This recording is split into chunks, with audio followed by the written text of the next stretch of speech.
The courtroom fell silent as Clint Eastwood took the stand. Sunlight filtered through the tall windows, casting long shadows across the polished oak floor. The air felt heavy, charged with anticipation that seemed to press against everyone's skin. At 92, Eastwood still commanded the room with that same quiet intensity that had defined his career for decades.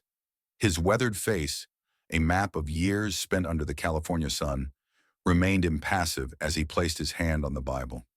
"Do you swear to tell the truth, the whole truth, and nothing but the truth?" The clerk's voice echoed through the chamber. "I do," Eastwood replied, his voice a gravelly whisper that somehow carried to every corner of the room.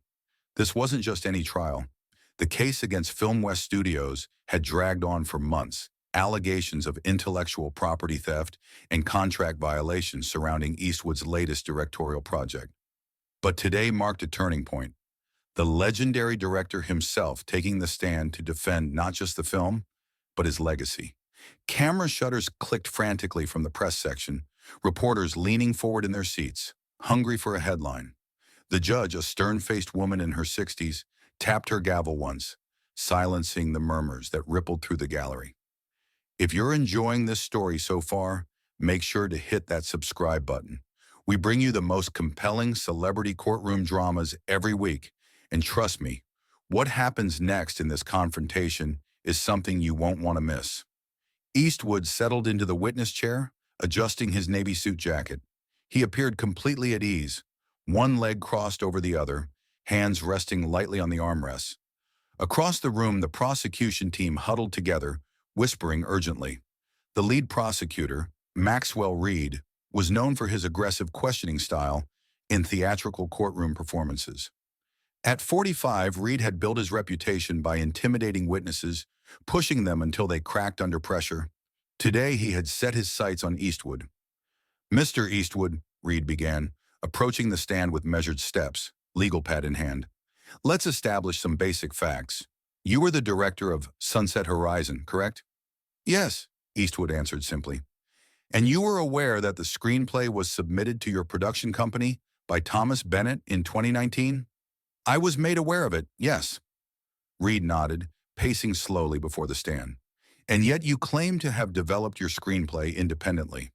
Quite a coincidence that both stories feature a retired Texas Ranger seeking redemption in a border town, wouldn't you say?" Eastwood's attorney rose. "Objection, Your Honor. Counsel is editorializing." "Sustained," the judge replied. "Mr. Reed, please stick to questions, not commentary." Reed smiled thinly. "Of course, Your Honor." He turned back to Eastwood. "Mr. Eastwood, can you explain the striking similarities between Bennett's screenplay and yours?" "They're not as similar as you're suggesting," Eastwood replied, his voice steady. "Western themes recur throughout film history. Redemption stories aren't exactly new territory." A flicker of irritation crossed Reed's face, almost imperceptible except to those watching closely. The prosecutor had expected defensiveness, perhaps even anger. Instead, he faced Eastwood's trademark calm. "Let's be more specific, then," Reed continued, retrieving a document from his table. "Both screenplays feature a protagonist who lost his family to violence. Both include a climactic shootout at an abandoned mission. Both even have a scene where the main character befriends a stray dog." His voice rose slightly with each point, the courtroom temperature seeming to rise with it. Eastwood leaned forward slightly. "Similar elements don't make it the same story. The execution, the character motivations, the themes, those are all different." Reed's jaw tightened almost imperceptibly. He was losing control of the narrative, and everyone in the courtroom could sense it. The air crackled with tension as he switched tactics. "Mr. Eastwood, isn't it true that your production company has been sued 3 times in the past decade over similar allegations?" "Objection!" Eastwood's attorney shouted. "Irrelevant and prejudicial." "Your Honor," Reed countered, "this speaks to a pattern of behavior." The judge considered for a moment. "I'll allow it, but tread carefully, Mr. Reed." Reed smiled, sensing an opening. "Please answer the question, Mr. Eastwood." The courtroom seemed to hold its collective breath. A bead of sweat formed on Reed's temple, despite the cool air conditioning. 2 times, Eastwood corrected, his expression unchanged. "Both cases were dismissed." Reed approached the stand, standing uncomfortably close. Dismissed because you paid settlements. Isn't that right? No, Eastwood replied, holding Reed's gaze. Dismissed because they had no merit. The tension in the room thickened. A journalist in the back row scribbled frantically, sensing the confrontation building towards something explosive. Others shifted in their seats, the wooden benches creaking under their weight. Reed's next question came sharply, like a knife thrust. Mr. Eastwood, do you expect this court to believe that these repeated accusations against you are all fabricated? That everyone else is lying and only you are telling the truth? The question hung in the air. Eastwood's attorney half rose from his seat, then slowly sat back down, watching his client carefully. Eastwood didn't answer immediately. He studied Reed's face, the seconds stretching uncomfortably long. When he finally spoke, his voice was softer than before, forcing everyone to lean in to hear him. What I expect, he said deliberately, is for evidence to matter more than insinuation. A murmur rippled through the courtroom. Reed's nostrils flared as he turned to retrieve another document, his movements now sharper, less controlled. When he faced Eastwood again, his smile had hardened into something closer to a grimace. Let's talk about your meetings with Bennett then, Reed said, his tone shifting to something more aggressive. You had 3 meetings with him in 2019. Your team reviewed his screenplay. Then suddenly you're developing a remarkably similar project. That's not insinuation, Mr. Eastwood. That's fact. Eastwood adjusted his position slightly. We meet with dozens of writers every year. Yes, we met with Bennett. Yes, we reviewed his screenplay. And yes, we declined to produce it. Declined to produce it, Reed repeated, his voice dripping with skepticism. Only to make something suspiciously similar just 2 years later? Objection, Your Honor. Counsel is badgering the witness. Overruled. The witness can answer. Eastwood remained composed, but those sitting closest to the stand noticed his fingers tighten slightly on the armrests. The projects are different in substance and execution. Any superficial similarities are coincidental. Reed let out a short, incredulous laugh. Coincidental. That's your defense? Coincidence? The prosecutor's voice had risen noticeably. He was no longer just questioning. He was performing for the jury, for the press. He slapped the document against his palm for emphasis. Mr. Eastwood, do you take this court for fools? Objection! Eastwood's attorney was on his feet instantly. Sustained, the judge snapped. Mr. Reed, that's enough. But Reed was building momentum now, his frustration feeding his performance. He approached the stand again, standing even closer. Let me rephrase, he said, though his tone hadn't softened. Do you honestly expect anyone to believe that after reviewing Bennett's work, your similar screenplay was pure coincidence? Eastwood's gaze remained steady. I've been making films for over 60 years. I don't need to steal ideas. So you're saying Bennett is lying? The timestamps on the emails are lying? The witnesses who saw you discuss his concept are all lying? The prosecutor's voice echoed off the high ceiling. The judge leaned forward, a warning in her eyes, but Reed continued before she could speak. Tell us, Mr. Eastwood, why would all these people fabricate the same story? What would they have to gain by targeting you specifically? Eastwood's attorney rose again. Your Honor, counsel is making speeches, not asking questions. The judge nodded. Sustained. Mr. Reed, ask direct questions or move on. Reed paused, visibly composing himself. The courtroom remained tense, the air almost vibrating with unspoken conflict. He straightened his tie and tried a different approach. Mr. Eastwood, let's be straightforward. You've had an illustrious career. No one denies that. But isn't it possible that at your age, the lines between inspiration and appropriation might have become blurred? A collective intake of breath swept through the gallery. Several jurors looked uncomfortable. Eastwood's attorney was halfway out of his seat when something unexpected happened. Eastwood smiled. It wasn't his famous squint or the intimidating glare from his Dirty Harry days. It was something softer, almost pitying. The sight of it stopped Reed mid-stride. Mr. Reed, Eastwood said quietly, how old are you? The prosecutor blinked, thrown off balance. 45, but my age isn't relevant here. 45? Eastwood repeated, nodding slowly. I directed Unforgiven when I was 62. I made Million Dollar Baby at 74. I filmed Gran Torino at 78. His voice remained low, but it carried an unmistakable strength. I'm 92 now, and my mind is clear enough to see what you're doing. Reed's expression flickered between confusion and irritation. And what exactly am I doing, Mr. Eastwood? Eastwood leaned forward slightly, his eyes never leaving Reed's face. You're not looking for the truth. You've decided what the truth is, and now you're trying to make the evidence fit. That's not justice. That's just theater. Reed's face flushed. Mr. Eastwood, your opinions on my methods. You've asked the same question 6 different ways, Eastwood continued, his tone matter-of-fact rather than accusatory. Each time I've given you the same answer. The screenplay was original. The similarities are superficial. There was no theft. Because you're sticking to your story. Reed's voice rose sharply. Because it's the truth, Eastwood replied simply. The prosecutor's composure cracked further. The truth? Let's talk about truth. He grabbed another document from his table, waving it dramatically. We have emails from your production company discussing Bennett's screenplay in detail. Yes, we reviewed it. We declined it. That's not in dispute. You discussed specific scenes that later appeared in your film. Similar themes appear in many westerns. That's not theft. Reed's frustration was palpable now, beads of sweat visible on his forehead despite the courtroom's air conditioning. His voice rose even further. Why can't you just admit what's obvious to everyone in this room? Eastwood's attorney stood. Objection, Your Honor. Sustained, the judge said firmly. Mr. Reed, control yourself. But Reed had crossed a threshold, his professional demeanor crumbling under the weight of Eastwood's unflappable calm.